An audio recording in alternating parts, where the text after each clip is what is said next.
Hola, buenas noches. ¿Cómo están? Sí. Bueno, mi nombre es Samuel Pacheco. Yo soy el coordinador académico de este campamento y es un placer que estén aquí en nuestra primera charla Precumis. De parte de todo el comité organizador, me gustaría mucho agradecerles por la confianza que han dejado en este campamento y por estar dispuestos a apoyar a Santander, a mejorar la atención en salud en este bello y hermoso pueblo. Y tenemos mucha felicidad por toda la gente que está dispuesta a colaborar y pues generar servicio. Sin más que decir, les presento a los doctores Sergio Cruz y Sergio Velasco. Ellos son especialistas en medicina interna. El doctor Sergio Cruz tiene un fellow en infectología de la Universidad Nacional de Colombia y el doctor Sergio Velasco es un profesor adjunto de la universidad y trabaja en el Hospital Universitario Santa Clara.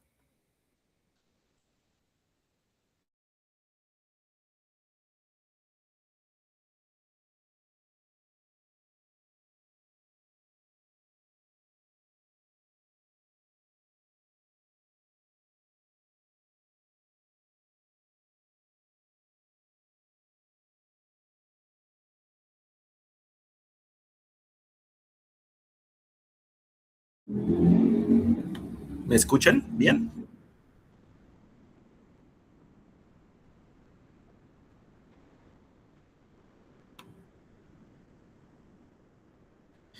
Bueno, buenas tardes o noches o días, depende de cuando estén viendo este video.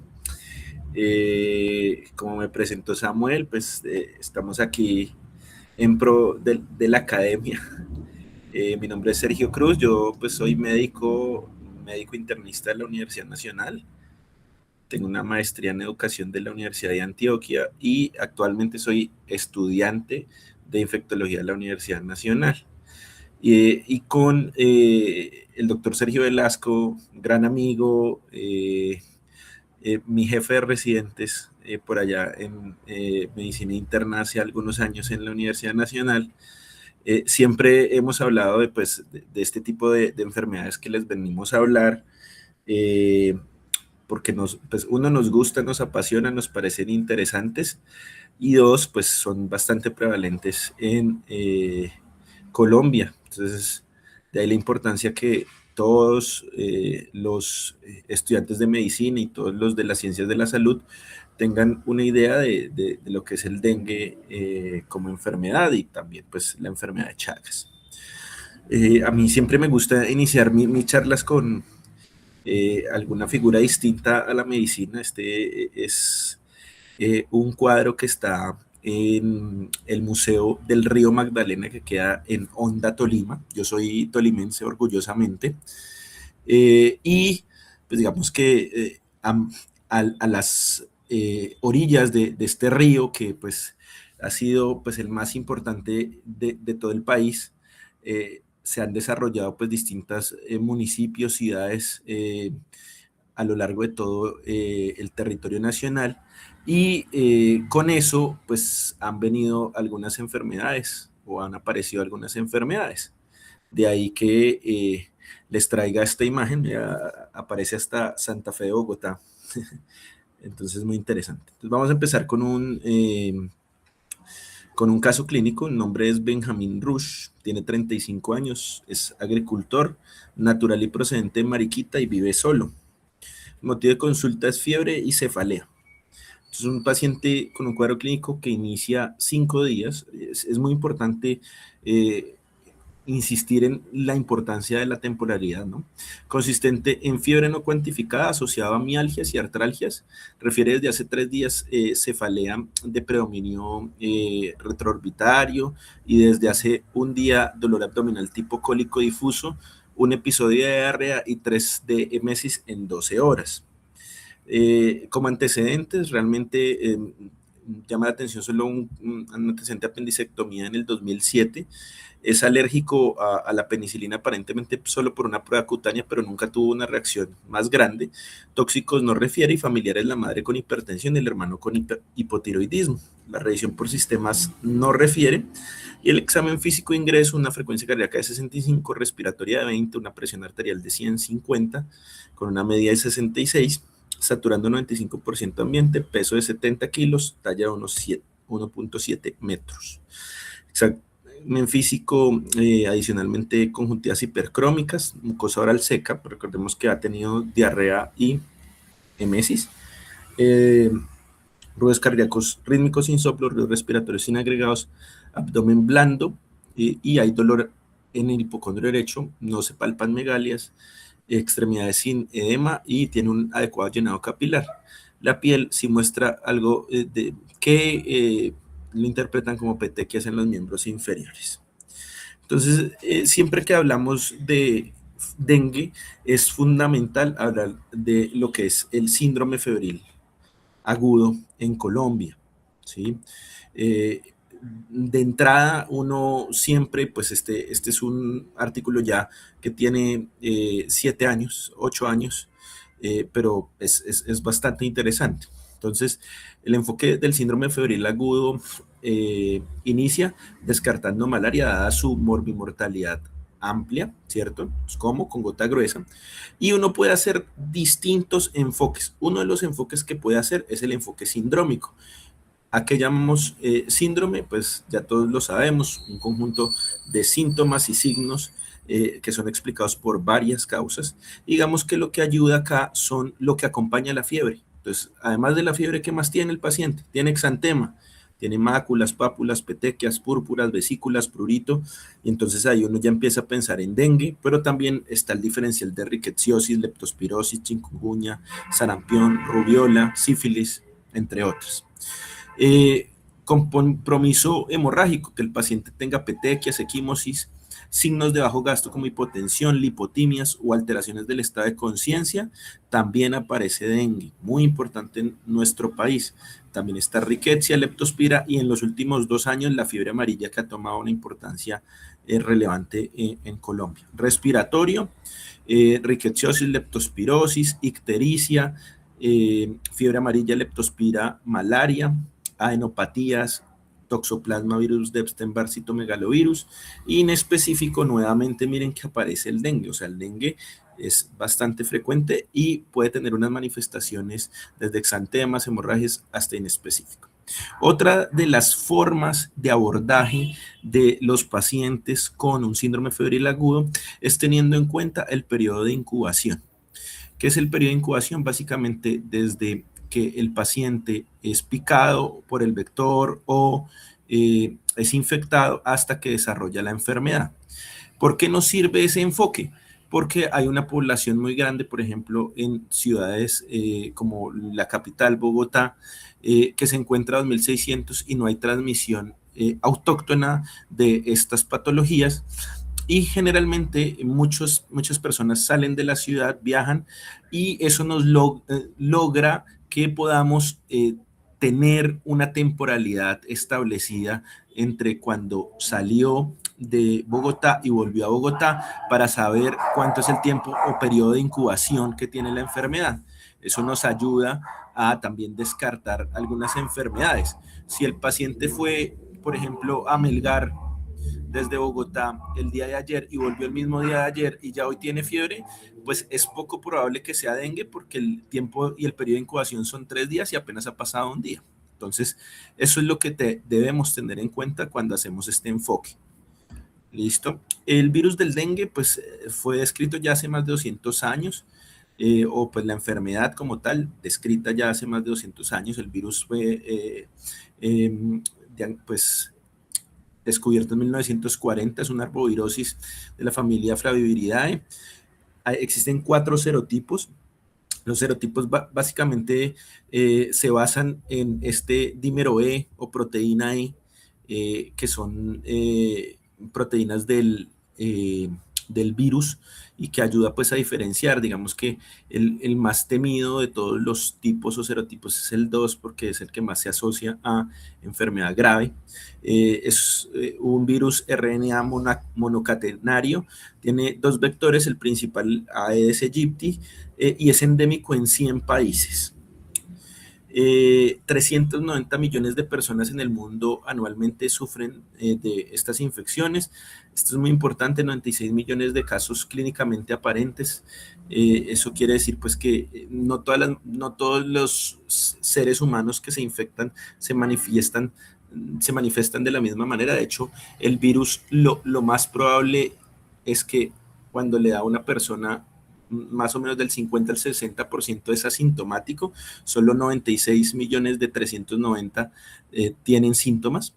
3.6 mil millones de personas en riesgo en el mundo y pues hay una expansión continua del vector.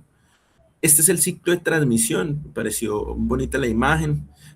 Partimos de la reproducción sexual de la Aedes, la hembra es la que pica a la persona que está infectada. Y adicionalmente pues puede picar a otras personas, puede haber una transmisión vertical o una transmisión horizontal si la Aedes va y pica a una persona que es sana, ¿cierto? Adicionalmente puede poner sus huevos y de ahí pues digamos que el control que se va a hacer mecánico, por ejemplo, que ustedes han escuchado todas estas campañas de que no dejen las botellas, las llantas y lugares donde habrá agua porque ahí se pueden reproducir los mosquitos y pues aparece y empieza nuevamente ese ciclo.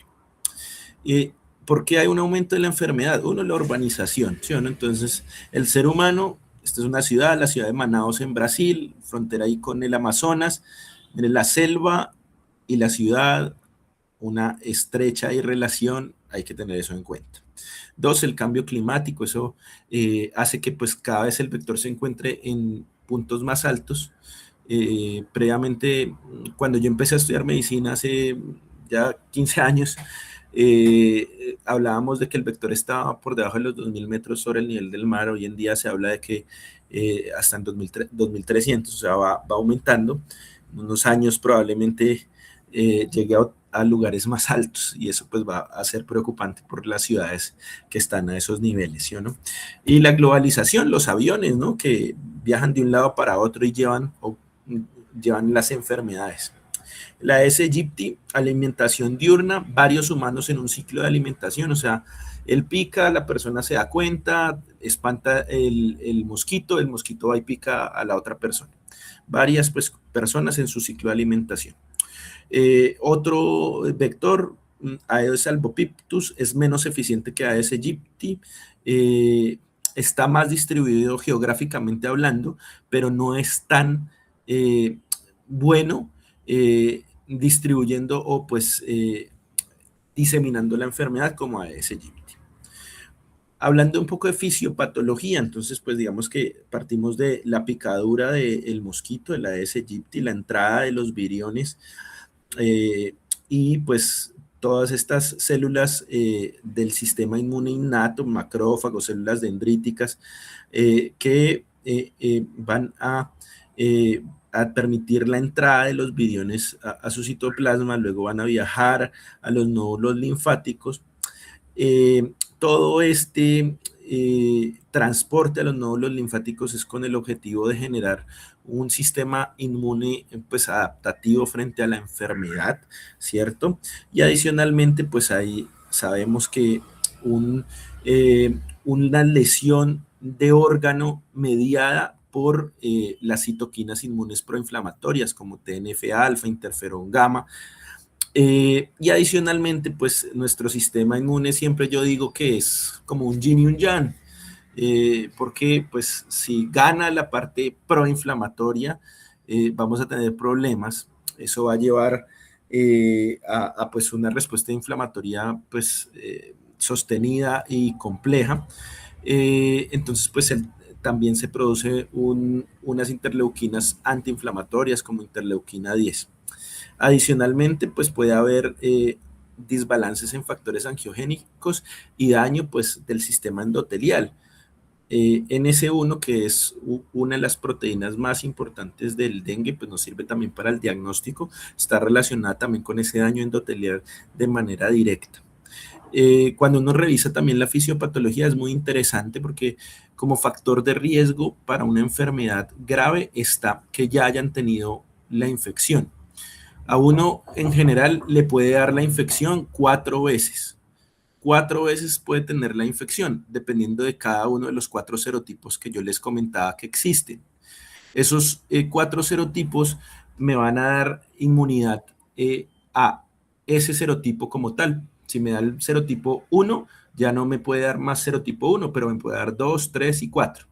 Entonces, van a existir unos anticuerpos. Si a mí me dio, por ejemplo, el serotipo 1, va a tener unos anticuerpos neutralizantes. Y uno dice, bueno, seguramente entonces eso va a mejorar la enfermedad cuando me dé la nueva enfermedad, si me va a dar otro de los serotipos. Y fíjense que no es así. Esa opsonización que se causa o que aparece cuando el anticuerpo opsoniza el virión, causa que entre el virus más fácilmente a las células y se replique más fácilmente, causando enfermedad. Aquí pues digamos que es una imagen muy interesante de el New England, que básicamente a grandes rasgos muestra lo mismo, una respuesta proinflamatoria y unas lesiones pues a nivel endotelial que van a causar la salida de plasma a nivel del endotelio. Hablando de la clínica, existe pues 3 fases del dengue importantes: la fase febril, la fase crítica y la fase de recuperación. En cuanto a la fase febril, dura entre 0 y 7 días. Se caracteriza por fiebre de 38.5 grados, cefalea, mialgias, artralgias, dolor retroocular, manifestaciones hemorrágicas y rash macular. Dentro de los paraclínicos, el paciente puede cursar con leucopenia, trombocitopenia y elevación de transaminasas. Aquí esto es muy importante porque la fase febril es seguida de la fase crítica, y esta fase crítica es la de efervescencia. Sí, hay que estar atentos, o sea, cuando aparece la fase crítica ya no hay fiebre y las personas pueden creer que el paciente va mejor. La fase crítica tiene, pues, digamos que para tener mejor arsenal diagnóstico nos dan la OPS, por allá en el 2009 planteó el dengue con signos de alarma y choque inminente. Pues el riesgo principal es extravasación severa de plasma que lleva a hipovolemia, no hemorragia. Bueno, dentro de los signos de alarma está el dolor abdominal intenso y continuo, vómitos persistentes, acumulación clínica de líquidos, ascitis o derrame pleural, sangrado de mucosas, letargo, irritabilidad y hepatomegalia, ¿sí? Ahí tenemos que estar atentos a que la presión de pulso puede estar disminuida. La presión de pulso es la diferencia entre la presión arterial sistólica y la presión arterial diastólica. Eso nos puede hablar de que el paciente pueda estar entrando en choque. O taquicardia postural o hipotensión ortostática, que es básicamente la disminución de la presión arterial cuando el paciente cambia de posición. Que el llenado capilar esté lento, prolongado, mayor a 3 segundos. En general, este tipo de enfermedades es muy importante y es muy relevante hacer un seguimiento clínico estrecho, ¿sí?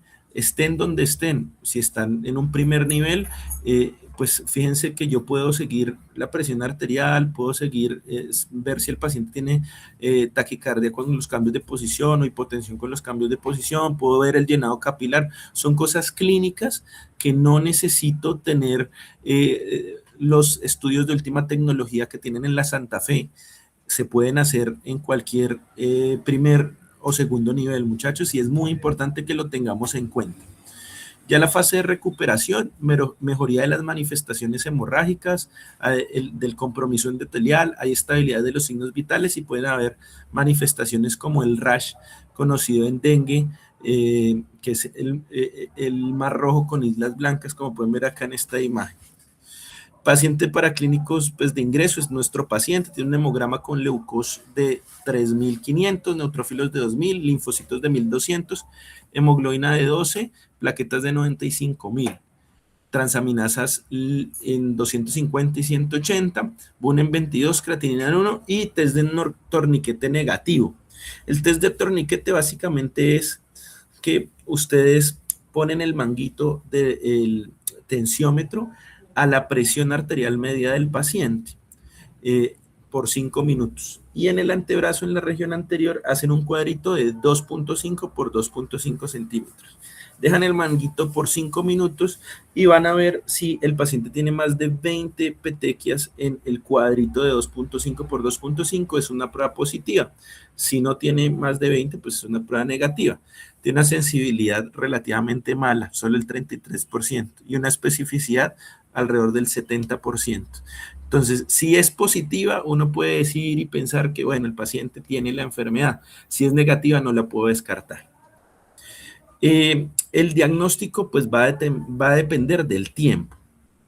El tiempo me va a definir la prueba que debo hacer.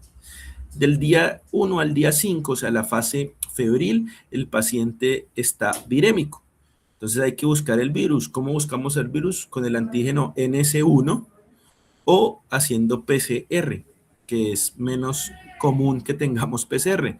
Pero antígeno NS1 sí podemos tener y se debe realizar en los primeros 5 días.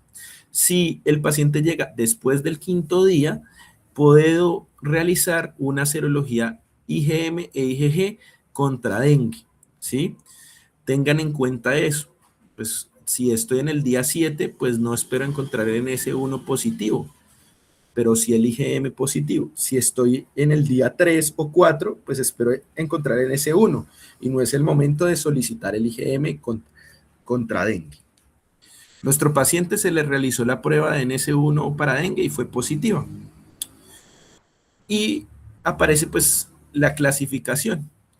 Hoy en día, pues, como les decía, la OPS nos ayuda de alguna manera a clasificar nuestros pacientes. Entonces, primero la sospecha. Paciente con náusea, con fiebre, náusea, vómito, que venga de un lugar donde circule el dengue, mialgias, artralgias, dolor retrocular, prueba de torniquete positivo, leucopenia, trombocitopenia. Lo primero que tengo que mirar es si el paciente tiene o no tiene signos de alarma. Como lo planteamos, dolor abdominal, vómito persistente, sangrado de mucosas, crecimiento del hígado, hepatomegalia, acumulación de líquidos, letargia o aumento del hematocrito. Para pacientes que no tienen signos de alarma, eso se clasifica dengue sin signos de alarma.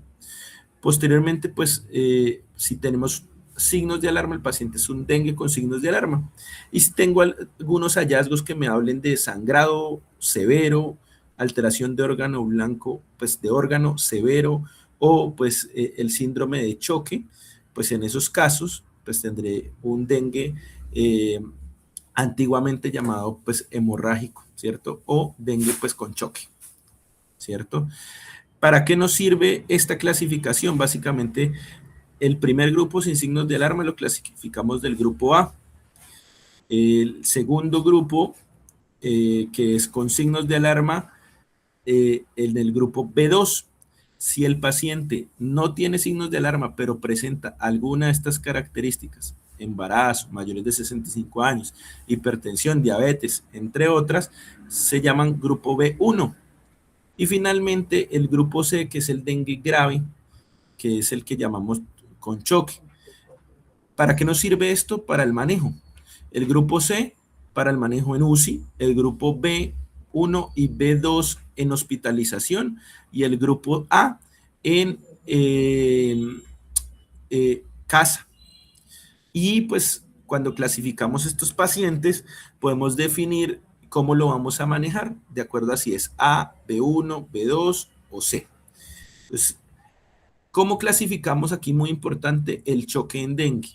Entonces, clínica, lo que hablábamos, la frecuencia cardíaca, la presión arterial, la frecuencia respiratoria, el gasto urinario que muchas veces se nos olvida, es muy importante, el nivel de conciencia, el llenado capilar, las extremidades son muy, muy importantes. Miren que cuando una persona está estable, todo esto, pues que acabamos de decir, es normal.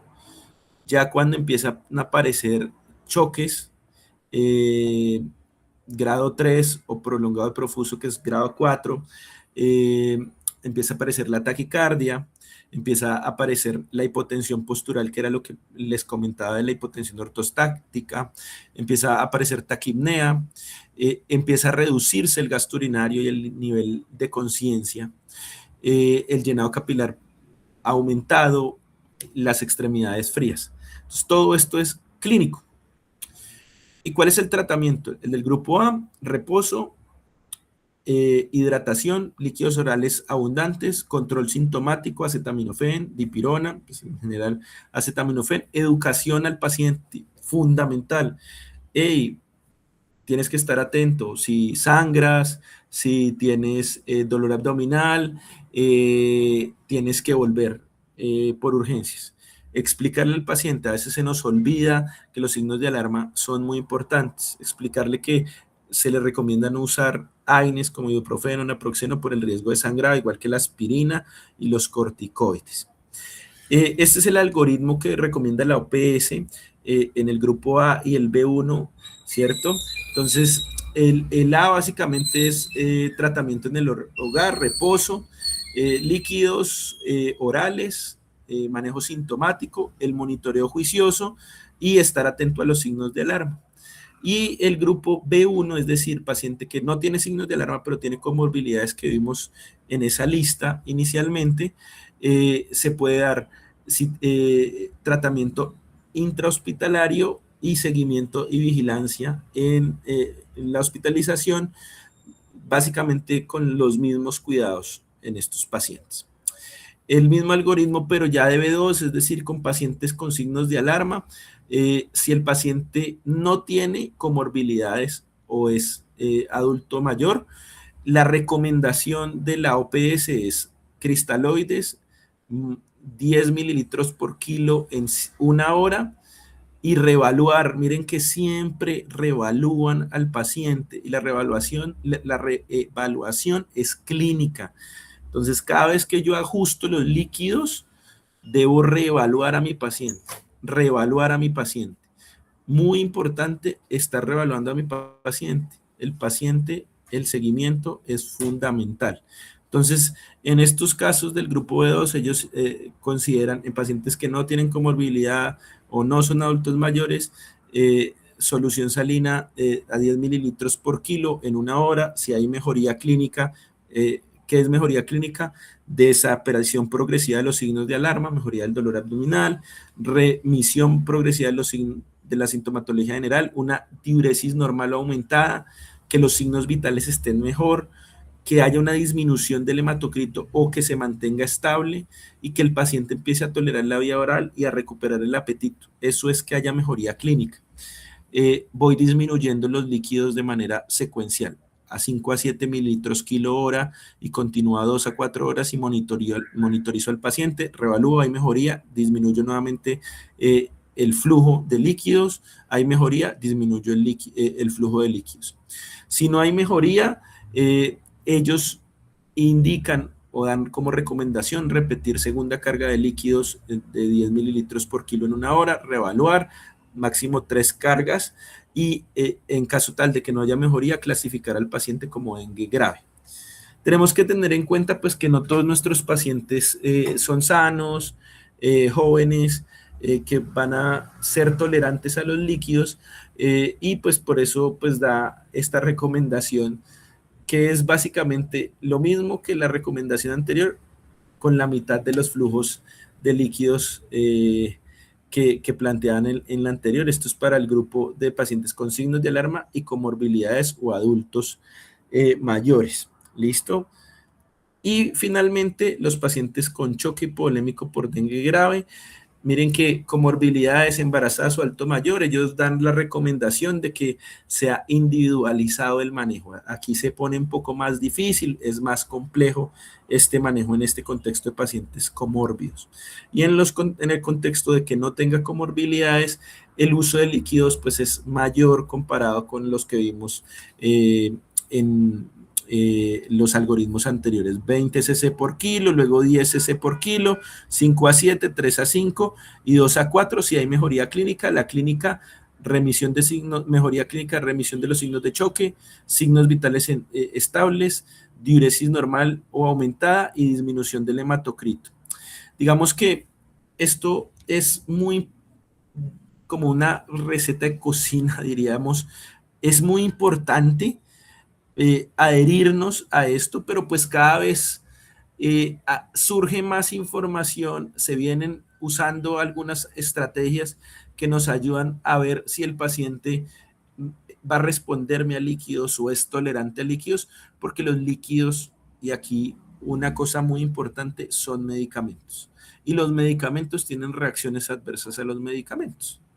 Todos lo sabemos, o pues los que ya hemos pasado por fármaco y los que van a pasar por fármaco lo van a ver. A veces creemos que los líquidos es como el agua y no va a hacer ningún daño y no es así.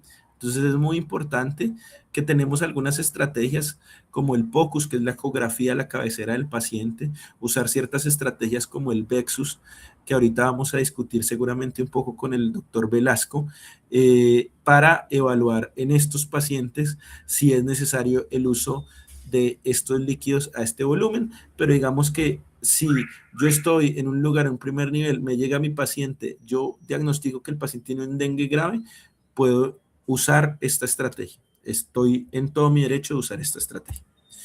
Criterios del alta, pues hay unos criterios clínicos y unos criterios de laboratorio, mejoría básicamente de la fiebre, las últimas 48 horas, disminución del hematocrito, mejoría de la trombocitopenia, que tenga una adecuada red de apoyo, se le podría dar el alta. ¿Qué pasó con nuestro paciente? Se clasificó como dengue con signos de alarma, tenía dolor abdominal, grupo E sin comorbilidades, inició manejo con líquidos endovenosos, da no tolerancia a la vía oral, mejoró a los 3 días con aumento progresivo de la trombocitopenia y mejoría del dolor, además sin fiebre, y se le dio egreso. Hablemos un poco de la prevención. Existe pues el control individual, el uso de mosquiteros, el uso de camisas manga larga, por ejemplo, cuando estamos en lugares que pueden tener circulación de Aedes aegypti y del dengue, son opciones, o esos pues, principalmente. El control pues ambiental, que era lo que les decía, de tratar de que no haya agua estancada en ningún lugar. Es difícil en nuestro país, pero pues es necesario. Existe un control químico que básicamente pues es fumigación para matar el vector. Existen controles biológicos que son muy interesantes. Están usando una bacteria que se llama Wolbachia y eso infectan al vector y eso disminuye la transmisibilidad de dengue. Este es un estudio ahorita de febrero 11 del 2026 en Filipinas y en Singapur, y se vio que hubo una disminución en el grupo en el que usaron estos mosquitos infectados de la transmisión de dengue. Y no solo allá, en Colombia también, en Medellín, miren que dio resultado, estrategia Wolbachia frenó el dengue en Bello, Itagüí y Medellín, mire, 12 de septiembre del 2024. Muy interesante este tipo de estrategias. Control genético, cambiar y hacer algunos ajustes genéticos del vector, soltarlo, y eso hace que no sea tan efectivo en la transmisión en ese contexto. Vacunación. Existen dos grandes vacunas que han venido usándose, pues que tienen algunos estudios. Uno es la Dengvasia y la otra es la Qdenga.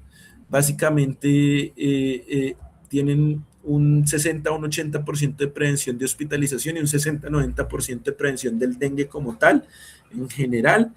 ¿Qué problema tiene la Dengvasia? Que el paciente tiene que haber tenido ya infección por alguno de los otros serotipos del dengue para poder usarla. Si no ha tenido, no se puede usar. Y la Qdenga, pues digamos que ya hay estudios, este es un estudio de Lancet que demostró pues fase 3, 2 dosis que disminuye o previene la hospitalización y la infección por dengue.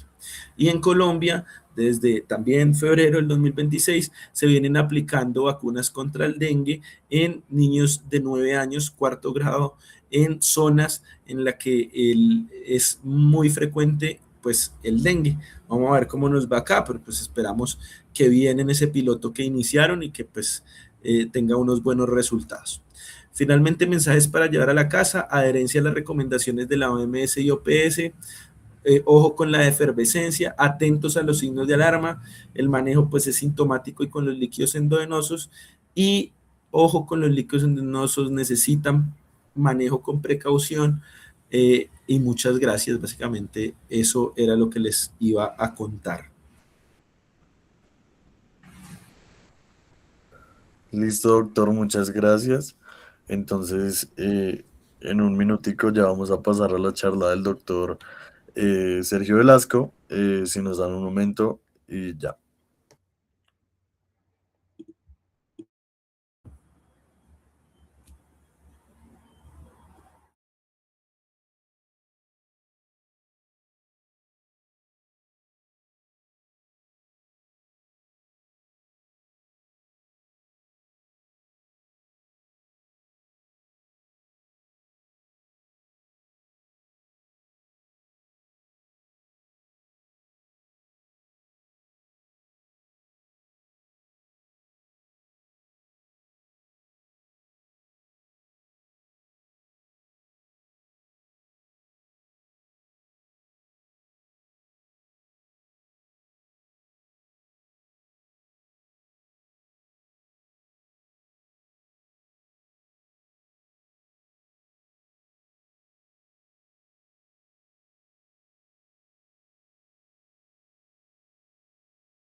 Bueno, chicos, entonces ya va a pasar el doctor Sergio Velasco.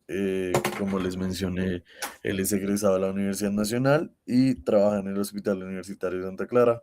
Eh, si quieren, pueden ir escribiendo sus preguntas por el chat de la transmisión y al final de la charla se va a hacer una pequeña discusión con los dos doctores y también se van a revisar las preguntas que ustedes tengan. Vale. Samuel, muchas gracias. ¿Me confirma si me escucha y ve la presentación? Vale, perfecto. Bueno, nada, pues qué honor estar después del doctor Sergio y de una charla tan importante como la de dengue, como bien Sergio les mencionaba. Desde que estábamos en nuestras etapas de formación siempre pensamos que era muy importante que las personas que viven en un país como el nuestro pues tengan idea de lo que circula acá. ¿Sí?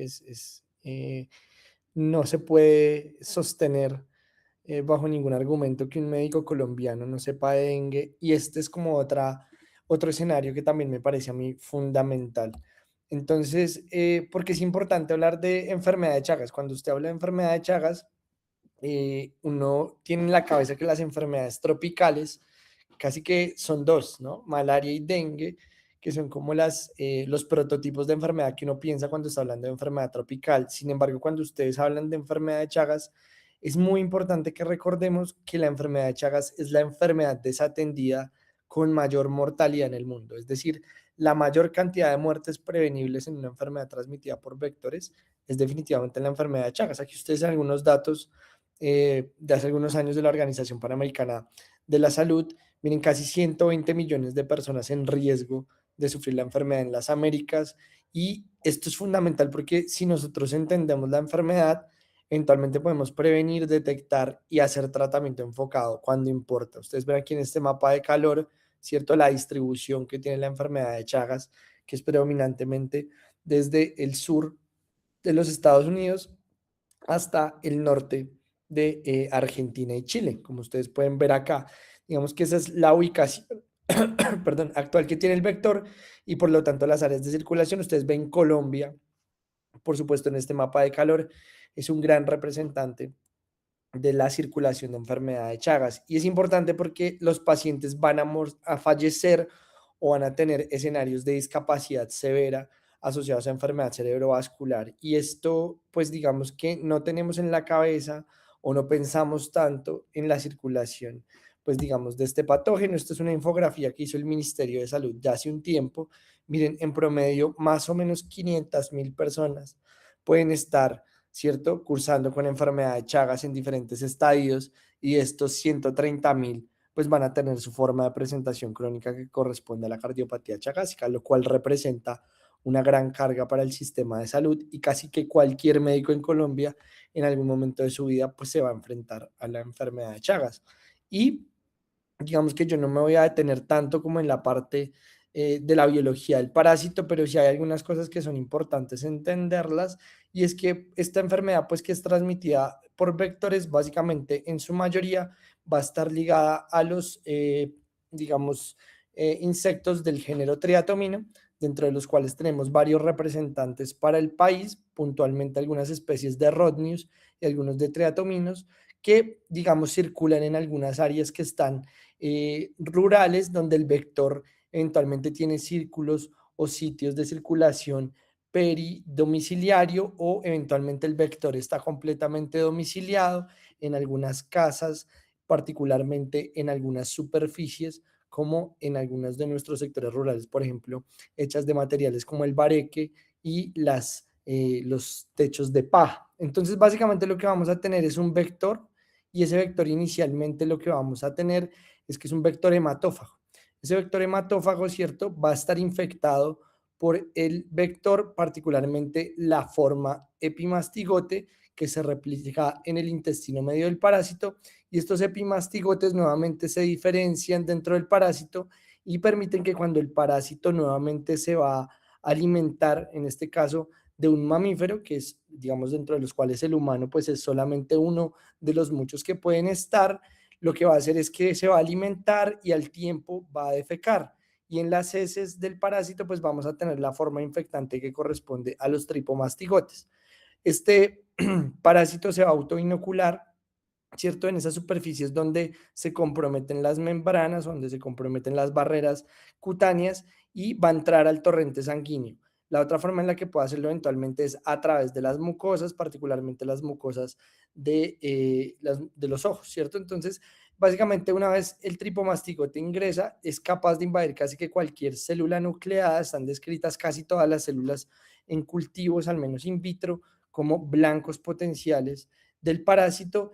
Y una vez el parásito ingresa a esas células nucleadas, se puede diferenciar en una forma relativamente quiescente, que es el amastigote, que comparte con algunos otros kinetoplastios como la leishmania, y en esa forma intracelular, ¿cierto?, que es difícil para el sistema inmune acceder o de alguna manera limitar la proliferación del parásito, el parásito nuevamente se puede transformar en su forma de tripomastigote, sale, rompe esa célula nucleada, circula nuevamente y es un círculo relativamente preservado, al menos en la fase aguda. Después, en la fase crónica, pues van a haber algunas particularidades, y en esos trayectos en los que el tripomastigote se encuentra en sangre, nuevamente el vector puede llegar a alimentarse nuevamente, un vector sano, ese vector se infecta y tendríamos pues como digamos, el renacimiento pues del ciclo de transmisión, en este caso pues del parásito. ¿Listo?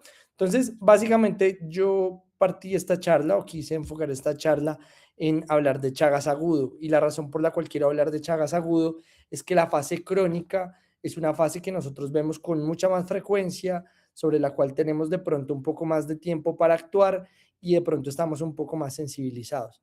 Entonces, en la fase aguda, miren por qué es importante, podemos tener mortalidades que pueden llegar hasta el 5%, y en las manifestaciones clínicas de enfermedad grave vamos a tener como dos espectros de enfermedad. ¿cierto? La miocarditis aguda, es decir, la afección aguda del músculo cardíaco y eventualmente la presencia de meningoencefalitis. Sin embargo, la mayoría de los pacientes van a ser asintomáticos o oligosintomáticos y aquellos que son sintomáticos lamentablemente van a tener signos muy inespecíficos de enfermedad, malestar general, fiebre, de pronto signos de inflamación donde entró el parásito, de pronto algo de crecimiento de algunos órganos sólidos del sistema reticuloendotelial como el vaso y el hígado o eventualmente algo de edema. Pero en la mayoría de los casos estos pacientes van a estar asintomáticos y eso hace que sea más difícil detectarlos y por lo tanto sea más difícil tratarlos. Aquellos sintomáticos, la mayoría se va a confundir en la mayoría de servicios de atención primaria con otras enfermedades que generan cuadros febriles agudos y que suelen ser de resolución espontánea. Solo aquellos que presentan enfermedad grave finalmente terminan siendo hospitalizados y ocasionalmente, si tenemos suerte, el médico tratante, o sea, ustedes, lo va a pensar y lo va a diagnosticar.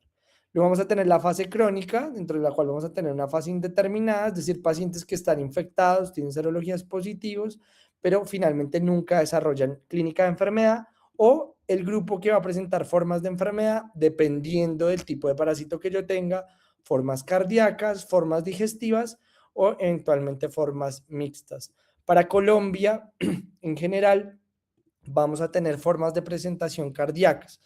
Recuerden que en general, Trypanosoma cruzi, que es el agente causal de la enfermedad, pues tiene como unas clasificaciones taxonómicas que se llaman DTUs o unidades discretas taxonómicas. En Colombia tenemos circulación predominantemente de DTUs de tipo 1 y por lo tanto la mayoría de formas que tenemos en nuestras regiones pues va a ser de presentación cardíaca. Hacia el cono sur podemos tener presentación digestiva como el megacolon o el megaesófago. ¿Listo? Entonces, en general, digamos que lo que vamos a tener es una vez tenemos contacto con el parásito, vamos a tener una fase aguda. Esa fase aguda puede ir hasta 8 semanas y posterior a eso pues vamos a tener las fases crónicas e indeterminadas. Entonces aquí nos vamos a centrar un poco como en la forma de presentación de enfermedad, qué buscar y cómo encontrarlo. Miren ustedes que básicamente en la fase aguda que yo voy a tener ese proceso que mencionamos ahorita, yo lo que voy a tener es circulación activa del parásito en sangre periférica y por lo tanto las pruebas van a ir a la detección, ya sea directa o indirecta, del parásito en sangre. Mientras que en las fases crónicas yo voy a recaer en la respuesta del sistema inmune, es decir, basarme en test serológicos para establecer el diagnóstico de enfermedad, eventualmente en pacientes que para nuestro sistema será cualquier paciente que cumpla con definición de falla cardíaca y que provenga de un área endémica. Sin embargo, es importante que ustedes tengan en la cabeza que la forma vectorial, si bien es la forma más frecuente de transmisión, no es la única forma que existe. En general, la forma por transfusión es un escenario que ya no vemos en la práctica clínica desde que por leyes de los bancos de sangre y digamos la legislación al respecto pide la tamización del donante para enfermedad de Chagas y por lo tanto esto digamos que se volvió una forma ya anecdótica y por supuesto de reporte obligatorio en cualquier sitio. Pero podemos tener otras dos, las formas verticales y eventualmente las formas orales. Hay estudios muy interesantes que hacen serologías de gestantes en áreas endémicas que sugieren que en áreas de circulación alta del parásito podríamos tener prevalencias cercanas al 5 o al 10%, lo cual sugiere que eventualmente podemos estar teniendo focos de transmisión vertical que no estamos diagnosticando de una manera adecuada porque nuevamente la presentación de síndrome febril agudo no es, digamos, presente para todos los pacientes. Y un grupo de transmisión que resulta bastante interesante es la transmisión oral, que tiene unas particularidades muy llamativas. Miren que a diferencia de dengue, el tiempo de transmisión y el tiempo de incubación son relativamente variables y podemos tener cuadros de síndromes febriles prolongados que se han descrito desde los 5 hasta inclusive 30, 40 días en términos de presentación de enfermedad, lo cual hace un reto diagnóstico la enfermedad de Chagas en fase aguda. Entonces, ¿qué es lo que está clásicamente descrito? Entonces, lo que está clásicamente descrito son los famosos signos de puerta de entrada. Esos signos de puerta de entrada hacen referencia al sitio donde el parásito ingresó, ¿cierto? Vía picadura del vector y, por supuesto, la contaminación con las heces del parásito. Entonces, hay dos clásicamente descritos. Este que vemos aquí a la izquierda, que es el famoso signo de Romaña. El signo de Romaña hace referencia a un edema unilateral bipalpebral, o sea, que compromete las dos conjuntivas tarsales y que hace referencia a el sitio de inoculación a través de la mucosa tarsal del parásito. Y el otro corresponde a esta imagen, que es el famoso chagoma de inoculación, que básicamente es un escenario de paniculitis, o sea, una inflamación de esta región que básicamente representa la respuesta inmune al parásito. Como ustedes pueden ver, este es muy llamativo, pero esto puede confundirse con cualquier otra picadura de cualquier otro vector y por lo tanto puede pasar muy frecuentemente desapercibido en general, tanto por la población general como por la población de atención médica. Y aquí tenemos la otra forma de transmisión, que como mencionábamos es la forma oral. Hay bastantes dudas respecto a cómo pasa esto. Algunos datos sugieren en general que el triatomino va a tener relación con la fuente, en este caso la comida. Hay contaminación de esa comida y por supuesto el hospedero intermedio, en este caso sea el humano o eventualmente los marsupiales, pueden tener contaminación cruzada que va nuevamente a fuentes de agua que recirculan al parásito, pero también hay algunas teorías muy interesantes de si qué pasa si accidentalmente se macera el insecto y la carga, por ejemplo, del parásito que está en el intestino puede llegar a una fuente de comida o inclusive no tenemos muy claro aún o no está muy bien descrito en la literatura si es posible que a través de carne contaminada de otros mamíferos infectados pudiésemos eventualmente tener la posibilidad de infectarnos. La vía, digamos en este sentido, transmisión asociada a leche materna es una vía aún no descrita. Sin embargo, algunos análisis in vitro sugieren que podría ser eventualmente en Chagas agudo una forma de transmisión. ¿Y por qué es importante que ustedes separen esos dos grupos? Porque la presentación clínica de la enfermedad por vía oral versus por vía vectorial puede ser diferente.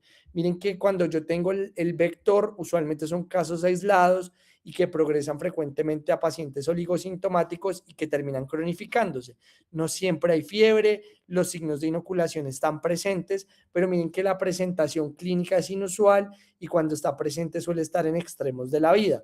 Pero para la presentación oral suele aparecer en grupos porque frecuentemente por las prácticas sociales, pues solemos comer acompañados y si la comida está contaminada, pues puede aparecer, podemos tener cuadros de fiebre persistente y un dato muy interesante de los datos reportados para el país, estos son datos descritos por el grupo de la doctora Cucunoa en la Universidad Javeriana, sugieren que la mayoría de brotes por vía oral van a tener edema facial, entonces estén muy atentos a este síntoma o a este signo de presentación, podemos tener formas más graves como arritmia y falla cardíaca y por supuesto hay una relación epidemiológica con el contacto que no siempre es evidente. ¿Y por qué es tan distinta como esa relación de presentación? Parece que tiene que ver con la carga parasitaria. Parece que cuando uno tiene al parásito completo, por ejemplo, en esos escenarios en los que uno puede triturar y accidentalmente consumirlo, la carga parasitaria puede ser mucho mayor que en la transmisión vectorial, lo cual hace que la presentación de enfermedad pues sea un poquito más agresiva. Algunos datos, por ejemplo, sugieren que la deforestación puede cambiar los domicilios de los insectos y miren la relación de mortalidad. Si bien estos son menos frecuentes, la presentación hacia la letalidad puede ser mucho mayor. Brotes descritos en muchos escenarios, Amazonía, pero también hacia el norte del país, por ejemplo, hacia el Cesar, tenemos un foco importante y definitivamente el Caquetá, que es el departamento que más casos de Chagas presenta. Entonces, ¿qué vamos a tener en la presentación de enfermedad de nuestro paciente? Pues un cuadro supremamente inespecífico. Fiebre, podemos tener hepatomegalia, linfadenopatías, podemos tener síntomas gastrointestinales, cefalea, vómito, es decir, esto puede ser general para un cuadro usual de cualquier infección viral gastrointestinal. Esto ya se los mostró Sergio ahora, que es la propuesta de aproximación al síndrome febril agudo. Por supuesto, aquí tenemos malaria a descartar como primera posibilidad y por supuesto los síntomas que acompañan a esa fiebre que tenemos y en Colombia, pues por, digamos, un enfoque epidemiológico, siempre es mandatorio realizar la gota gruesa. Aquí tenemos un golpe de suerte para Trypanosoma cruzi y es que la gota gruesa pues puede ser una estrategia de detección de este parásito, así como de otros como Babesia, que pueden estar en sangre periférica. Entonces la gota gruesa, si bien está hecha en este contexto para malaria, puede ayudarnos en un paciente con fiebre de causa no clara y que proviene de un sitio endémico de circulación. Sin embargo, hay una crítica que yo siempre le he hecho a este algoritmo y es que uno encuentra y ve las causas usuales, pero en ninguna parte encuentra Chagas agudo. Y Chagas agudo eventualmente puede presentarse casi que con cualquiera de estas consideraciones. Lesiones cutáneas, pueden hacer compromiso hematológico grave, respiratorio por edema pulmonar, pueden hacer hepatitis aguda, se presentan como un síndrome linfadenopático o pueden no tener ninguna de las anteriores. Y por lo tanto, yo le añadiría a este algoritmo pensar en Trypanosoma cruzi y sobre todo en pacientes en los que ustedes vean signos clínicos de falla cardíaca aguda que pueden estar relacionados. Esto es un brote que estamos siguiendo con la universidad, con la doctora Echeverry en Becerril Cesar, y miren ustedes, lo que tuvimos fue un grupo de personas de diferentes grupos etarios que van desde grupos neonatos hasta adultos mayores de 60 años, en los cuales encontramos un paciente índice que se presentó con un síndrome febril de 25 días de evolución. Ese paciente consulta en signos de falla cardíaca aguda, inestable a un servicio de urgencias de un tercer nivel, y dentro del abordaje clínico del síndrome febril con miocarditis encuentran la enfermedad de Chagas. Posterior a esto hacemos el seguimiento epidemiológico de sus contactos, que son básicamente su grupo familiar, y encontramos que todos venían con un síndrome febril de más o menos un tiempo de evolución entre 2 a 3 semanas. Hicimos las pruebas, encontramos el diagnóstico en 8 de estos pacientes y miren la prevalencia sintomática. Casi todos hicieron fiebre, dolor muscular y hacia abajo miren cómo los síntomas empiezan cayendo. El edema facial que les mencioné puede ser muy frecuente, pero otros síntomas menos usuales como aquellos que son de origen gastrointestinal. Entonces, en general, uno podría decir que la mayoría de pacientes, y así está escrito también en la literatura, presentan fiebre y al tener este número tan importante de pacientes, una alta sospecha es que esto pues corresponda a un brote de origen oral. Entonces, vamos a tener en esos pacientes con Chagas agudo, como les mencionaba, un grupo de pacientes asintomáticos. Esos pacientes van a ser muy difíciles de detectar porque a menos que por algún otro motivo usted le haga un biomarcador cardíaco como una troponina o un electrocardiograma, va a ser muy difícil que uno encuentre un paciente asintomático que vaya al médico, ¿cierto? Nadie que se siente bien va a consultar. Entonces, digamos que este grupo de pacientes es poco probable que lo encontremos, pero los pacientes que van pueden ir desde síntomas, como vimos, generales, fiebre, malestar general, dolor de cabeza, hasta escenarios graves como la falla cardíaca aguda y su escenario más grave, que es el choque cardiogénico. Si bien esto es el 1% de los pacientes, ese 1% que progresa a choque cardiogénico puede tener una mortalidad cercana al 40%, lo cual hace que sea necesario que los encontramos. Entonces, ¿cómo vamos a hacer el abordaje diagnóstico? Primero, recordar el algoritmo de síndrome febril agudo que ya nos mostró Sergio ahorita. O sea, siempre pensar en malaria y ir clasificando en los diferentes tipos de manifestación. Sin embargo, si yo tengo fiebre de causa no clara y la sospecha, debo hacer adicional a los exámenes generales algunas aproximaciones para buscar daño de órgano blanco. Esto es una troponina y un electrocardiograma, ¿sí? Como una recomendación general para establecer la presencia de inflamación miocárdica, es decir, de miocarditis aguda, que me obligue a pensar que si mi paciente está en un área donde tengo la posibilidad de tener Chagas, esto puede ser un Chagas agudo. Por supuesto, el que tiene falla cardíaca aguda, dependiendo del sitio en el que yo me encuentre, y nuevamente aquí no tenemos que estar en la Fundación Santa Fe para hacer todo esto, que es lo que recomienda, digamos, alguna literatura, por ejemplo, en este caso, norteamericana, pues no necesitamos hacer todo este tipo de cosas. Claro, cuando el diagnóstico es muy difícil y no tenemos claridad, pues por supuesto estas herramientas serán importantes, pero en general la falla cardíaca aguda pues va a ser un diagnóstico clínico. signos de sobrecarga, ingurgitación yugular, estertores, ¿cierto? Una radiografía con signos de congestión y cambios posiblemente en el electrocardiograma. Y en el electrocardiograma, precisamente, ¿qué vamos a encontrar? Vamos a tener diferentes alteraciones. Clásicamente lo que está descrito es el bloqueo de rama derecha. Sin embargo, esta no es la alteración más frecuente. La alteración más frecuente corresponde a la taquicardia sinusal, y en escenarios graves la causa de mortalidad de estos pacientes por muerte súbita cardíaca pues serán las arritmias ventriculares, particularmente la taquicardia ventricular y la fibrilación ventricular. Entonces, cuidado con esas alteraciones del electrocardiograma y pensar que porque el paciente no tiene bloqueo de rama, entonces no tiene una enfermedad de Chagas. Y por supuesto, pues aquí tenemos la representación de los signos clínicos de falla cardíaca aguda, que corresponden a intolerancia para la actividad, signos de congestión y en casos graves, por supuesto, la presencia de un bajo gasto cardíaco o signos clínicos de compromiso del gasto cardíaco.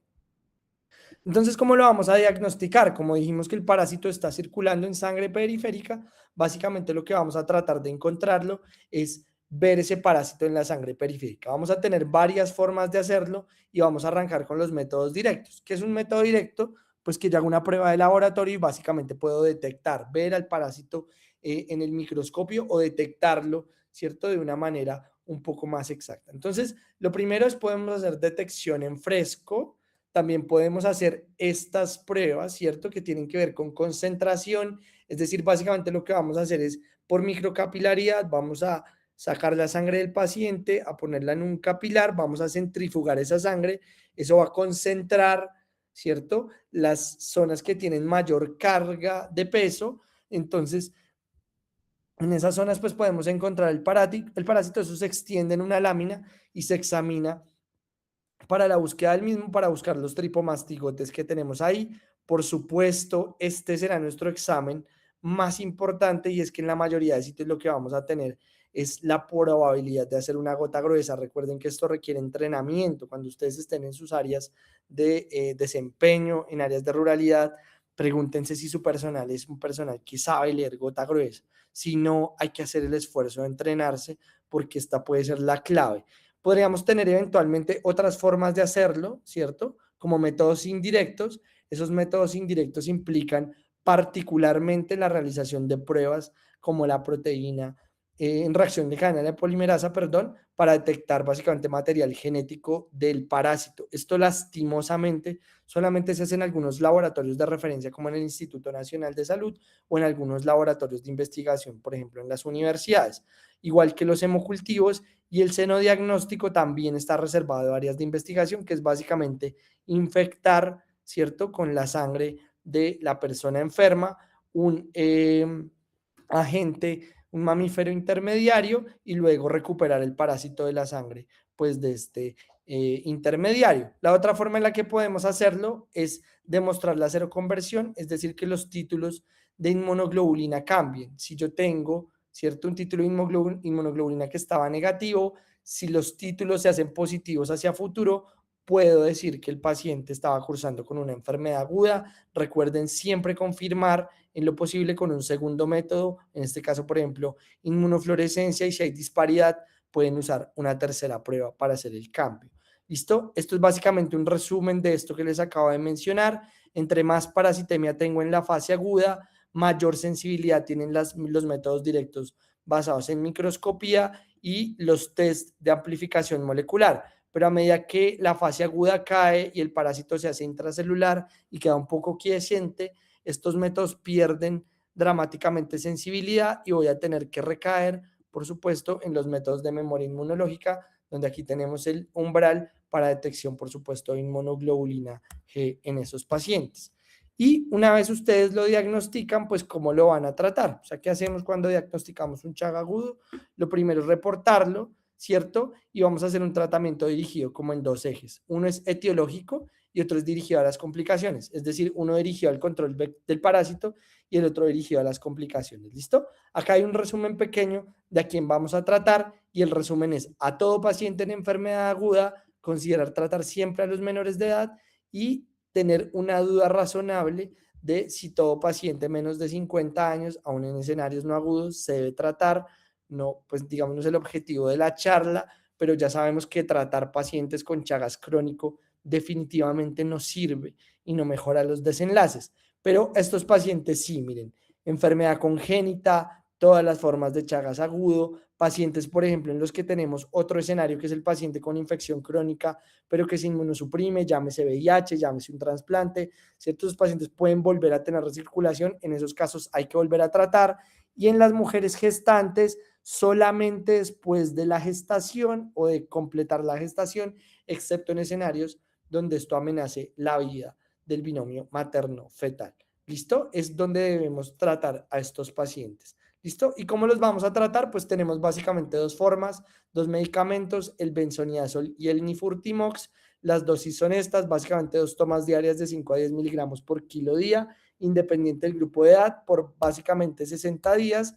Y para nifurtimox sí vamos a tener unas relaciones diferentes con cada uno de los grupos etarios que van desde los recién nacidos con 10 miligramos por kilo día cada 12 horas o hasta los adultos con dosis un poquito más bajas, 8 miligramos kilo día, pero ya no cada 12 horas, sino cada 8 horas para la curación. Como ustedes pueden ver, son ciclos prolongados y eso hace que esto sea difícil. Ya vamos a ver el seguimiento, cómo se debe hacer, pero aquí quiero hacer énfasis y es donde ustedes pueden impactar mucho más.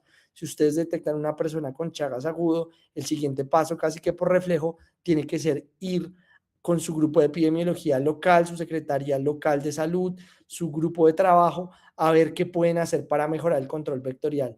No sirve de nada que yo trate a una persona con Chagas agudo y la vuelva a mandar a la casa donde tiene domiciliado el vector.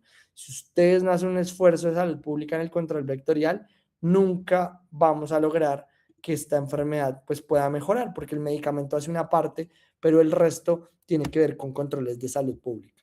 Por supuesto, ¿a quién vamos a pararle el tratamiento o en quién tenemos que tener mucho cuidado?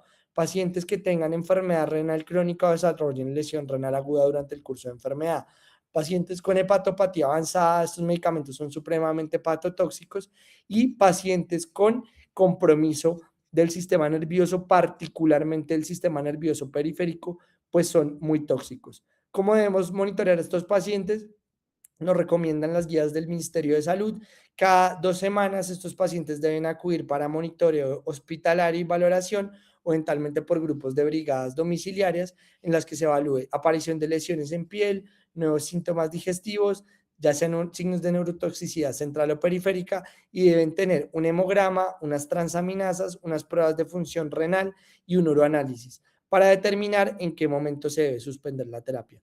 Hablaremos de curación cuando el paciente tenga 2 pruebas negativas con intervalos de 6 a 12 meses y, por supuesto, en estos casos, pues el esfuerzo tiene que ir a intervenir el riesgo de reinfección. Y por otra parte, pues el manejo dirigido a las complicaciones. Digamos que en esto yo no me voy a detener tanto, no sabemos tanto como en dengue, que es una enfermedad un poco más estudiada. Sin embargo, el manejo dirigido a las complicaciones es a referencia a el tipo de falla cardíaca que tengamos. Algunos de ustedes estarán familiarizados con esto, otros seguramente lo irán aprendiendo prontamente, que tiene que ver con los fenotipos de la falla cardíaca. Si yo tengo fenotipos más de congestión, más de compromiso de la perfusión o compromisos mixtos, básicamente el uso de vasoactivos, diuréticos, antiarrítmicos, o depende de donde usted inclusive la posibilidad de hacer soporte mecánico o cada soporte de cada uno de los órganos dirigidos. Es decir, además del tratamiento, vamos a ir a tratar de soportar cada uno de los órganos que esté fallando en ese momento, lo cual pues resulta un reto porque no hay recomendaciones específicas, aunque sea una enfermedad tan importante, de si estos pacientes se deben tratar de una manera diferente a los pacientes que tienen falla cardíaca aguda por otro motivo. Entonces, quiero hacer como un resumen para ir terminando esta charla. Aquí tenemos las 2 fases. Esto se los dejo también para que lo tengan ahí como en la cabeza, pero en general, recuerden en la fase aguda, signos de puerta de entrada, signo de Romaña, chagoma, algunos síntomas inespecíficos que parecen una mononucleosis, y en casos graves, miocarditis o meningoencefalitis. ¿Cómo lo vamos a encontrar? Métodos directos, es decir, parásitos en la grota gruesa, microhematocrito, hemoconcentración, y si tenemos la posibilidad de enviar muestras a laboratorios de referencia, PCR. Si lo diagnostico, tratamiento, ¿con qué? Con lo que tenga en su Secretaría de Salud o lo que el instituto en ese momento tenga para brindar, benzodiazol o nifurtimox. Siempre evalúe muy bien la función cardiovascular de este paciente de entrada y repita el seguimiento en caso de que el paciente lo requiera. Nuevamente aquí tenemos otra vez algunas de las manifestaciones que puede tener este paciente. Esto sí lo dejo solamente como para hablar una diapositiva de Chagas crónico, y es que el paciente con Trypanosoma cruzi casi que la mayoría de presentación no va a ser aguda, sino va a ser crónica, y como dijimos en Colombia, esa presentación va a ser cardíaca y está derivada primariamente del compromiso que genera el parásito sobre el sistema autónomo y los sistemas de conducción. Esto va a llevar como a 3 escenarios: la falla cardíaca crónica, la presencia de arritmias como fibrilación auricular, alteraciones estructurales como aneurismas, que terminan en el desarrollo de enfermedad cerebrovascular, y por supuesto este tipo de arritmias y el compromiso simpático puede terminar en escenarios de muerte súbita. Por lo tanto, la mayoría de los esfuerzos van destinados al tratamiento de la falla cardíaca, eventualmente la posibilidad de trasplante, definir qué pacientes se benefician de anticoagulación temprana y eventualmente la prevención de muerte súbita con el uso de algunos dispositivos avanzados como los cardiodesfibriladores, que pueden ser una estrategia útil en este grupo de pacientes. Entonces, lo que quiero que se lleven para su práctica clínica es que esto es una enfermedad desatendida, pero no es raro, esto es frecuente. Sin embargo, la presentación aguda no es la más florida, y hay que pensar en pacientes que tengan fiebre de áreas endémicas, que esta puede ser una posibilidad. Siempre que los sospechen y los pesquen, a todos hay que tratarlos, llénense de razones, busquen su equipo multidisciplinario, llamen a Sergio, ¿cierto? El infectólogo, estén junto a su grupo de trabajo y guíen a estos pacientes, vigilen las complicaciones del tratamiento, y si no estamos pendientes de la erradicación vectorial y de nuevas terapias, pues digamos, esta batalla está un poquito perdida. Los dejo con una frase del hijo de Carlos Chagas, y es que enseñamos en sitios donde investigamos. Entonces la última cuña es: de ustedes tienen que salir los próximos retos y las próximas formas en las que vamos a enfrentar la enfermedad de Chagas en los próximos 20 o 30 años. Muchísimas gracias por su atención, y qué pendiente si tenemos entonces ese conversatorio que ya nos estaban mencionando. Sí, doctor, claro que sí, buenas noches.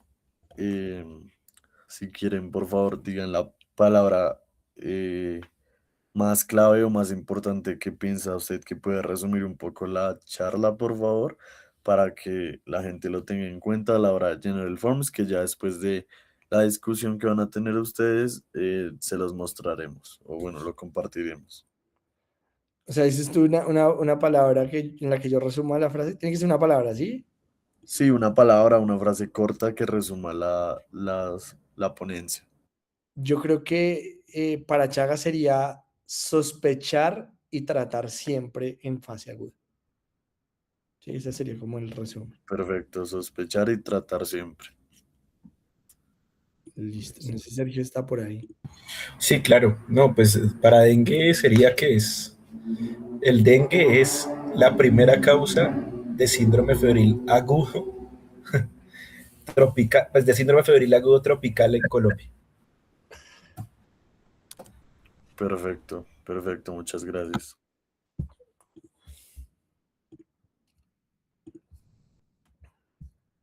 Bueno, en el chat hubo una pregunta y es que ¿de qué manera podemos generar conciencia en la comunidad respecto al uso de la vacuna como medio de prevención respecto al dengue? Listo, listo. Pues es bastante complejo, ¿no? Pues, cada vez vemos que hay más personas que tienen ese pensamiento de pronto, de alguna manera, llamando antivacuna, ¿cierto? Y vemos cómo reaparecen enfermedades que ya hemos combatido y que pues habíamos logrado erradicar en ciertos lugares. La más cercana hoy en día es pues el sarampión. Es claro, tenemos varios casos exportados en el país y pues es asociado a todos estos fenómenos de antivacunas, ¿cierto? Entonces, pues yo pienso que lo que hay que intentar es ser claro con los pacientes, intentar explicarles pues la situación, intentar conocer pues qué estamos previniendo, ¿cierto? Y tratar de hablarle a esos pacientes de la manera más cercana y llegarles, ¿sí? ¿Qué me sirve a mí explicarle de una manera que él no me entienda. No, es que no te va a dar dengue, pero ¿cuánto es la posibilidad de que yo me ponga a decir, no, es que la prevención es del 55%? De pronto no entiende. Entonces, todo eso hay que saber hablarlo, discutirlo, comentarlo con el paciente y con los pacientes a la hora de acercarnos e intentar pues que se pueda realizar esta vacunación y ojalá este plan piloto del ministerio pues crezca y vacunemos a muchas personas más. No sé, Sergio, ¿qué piense? Sí, yo creo que lo importante es eso, como dar una información clara. ¿Sí? A veces, como dice Sergio, cuando uno quiere explicar, uno quiere como llenar de argumentos su exposición de por qué es importante vacunarse y uno a veces cae en la trampa de querer decir cosas como la efectividad, este tipo de cosas que no siempre son tan fáciles de entender para la población general. Yo creo que una cosa que también uno debe recalcarle a los pacientes es la seguridad. O sea, la mayoría de estas vacunas tienen una cantidad de estudios de fases tempranas, como ustedes saben, que muestran que son seguras, ¿cierto? Entonces, como exponerle al paciente muy bien, ¿cierto? Y como tratar de derribar de pronto, como escuchar el paciente qué mitos tiene sobre la vacunación. Bueno, ¿usted por qué le da miedo vacunarse? Sí, no, es que yo escuché tal cosa. Mire, bueno, yo le puedo explicar, ¿cierto? De pronto una forma un poco más ordenada, porque esa información que usted tiene de pronto viene de una fuente no tan confiable y de pronto esa es una forma en la que uno se puede ganar un paciente que se vacune. Yo creo que lo que sigue es educación, tanto para la población general como para el personal médico, ¿sí? Muchos no saben que hay vacuna para dengue, por ejemplo. Entonces creo que esa posibilidad es importante. Yo no sé si tienen más preguntas ustedes ahí, pero sí quería yo hacerle una pregunta a Sergio, que de pronto es una pregunta que a uno le hacen los pacientes, sobre todo cuando van a sitios donde circula dengue, y es, doctor, y si yo me como un poco de tiamina, ¿eso sirve? Una, y dos, yo me echo repelente, entonces mejor duermo sin el mosquitero, y si compro el repelente, ¿cuál me echo? Sí, no, pues digamos que hay varios estudios y ya estudios ya metaanálisis y demás que han demostrado que realmente la tiamina no tiene efectividad para la disminución de las picaduras de mosquitos, ¿sí? Entonces eso de entrada no sirve, más gastos, medicamentos innecesarios, nuevamente reacciones medicamentosas a la tiamina, etc, etc. Entonces pues no se recomienda. Eh, el control individual, que es el que usted está planteando, Sergio, pues muy importante. Camisas largas, ¿cierto? El uso de repelentes, ¿sí? Y adicionalmente el uso de mosquitero. O sea, más es vital, es importante en este tipo de situaciones para prevenir pues este tipo de infecciones o enfermedades, ¿cierto? Entonces se puede usar todo al tiempo sin ningún problema. De hecho, existen algunos repelentes que se pueden usar en el mosquitero también para disminuir también el riesgo pues, de que el vector o algún vector o algún mosquito pues pique a la persona y pues transmita la enfermedad. Listo, doctores. Hay otra pregunta y es, ¿qué signo clínico me guía para sospechar un caso de Chagas agudo? Bueno, sí, muy buena pregunta. Entonces, lo que les mencionaba ahorita, depende de la forma de transmisión, uno puede sospechar o no. La forma más frecuente nuevamente es la forma vectorial, y en las formas vectoriales lo que uno encuentra es signos de inflamación en el sitio por donde entró el parásito. Los clásicos son dos, ¿cierto? El signo de Romaña, que es el edema unilateral bipalpebral, o sea, las dos conjuntivas tarsales se inflaman, y los otros son los famosos chagomas de inoculación, en los cuales hay una induración en el sitio pues donde se inoculó el parásito.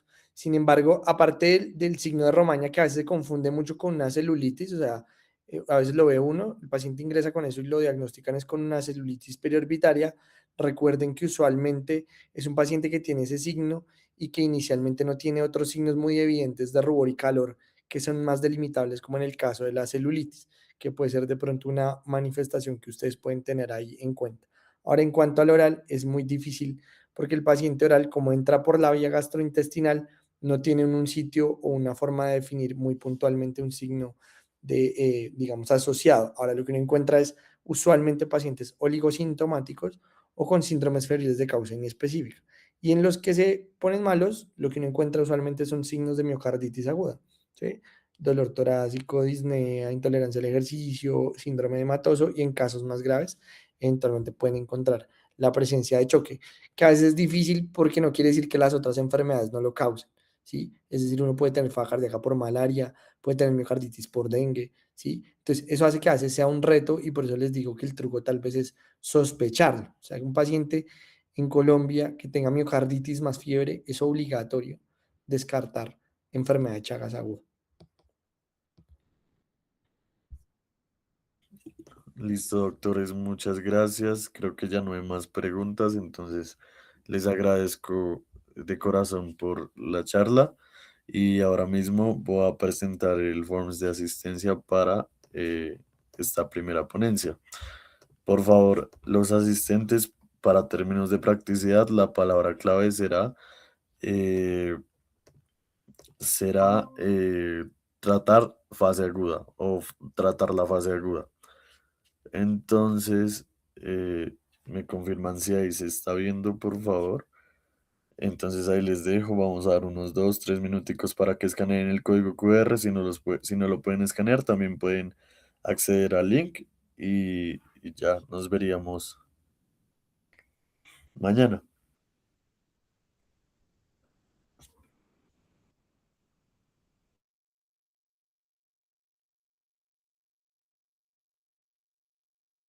La palabra es tratar la fase aguda.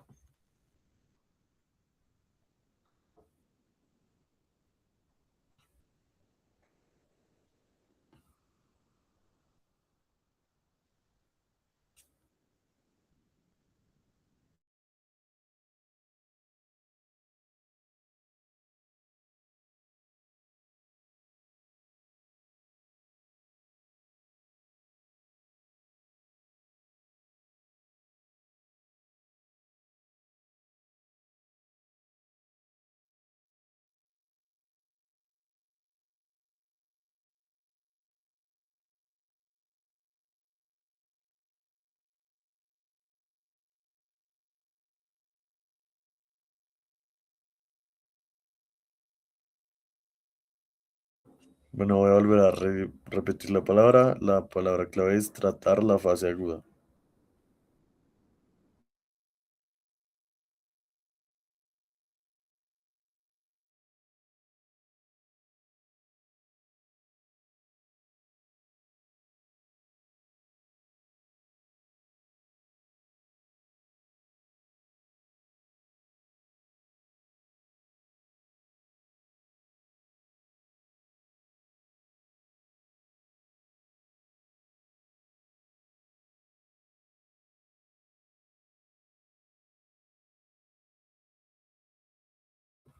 Bueno, chicos, para los que siguen en la transmisión, les repito, la palabra es tratar la fase aguda y les comento que el día de mañana no tendremos charla por un problema de disponibilidad del ponente, entonces nos veríamos el miércoles y esta va a quedar reprogramada, pero de todas maneras por el grupo de WhatsApp les estaremos informando para cuándo se dará esta charla y ya esperamos hayan disfrutado esta charla y si tienen comentarios pueden escribirlos por el grupo de WhatsApp y ya.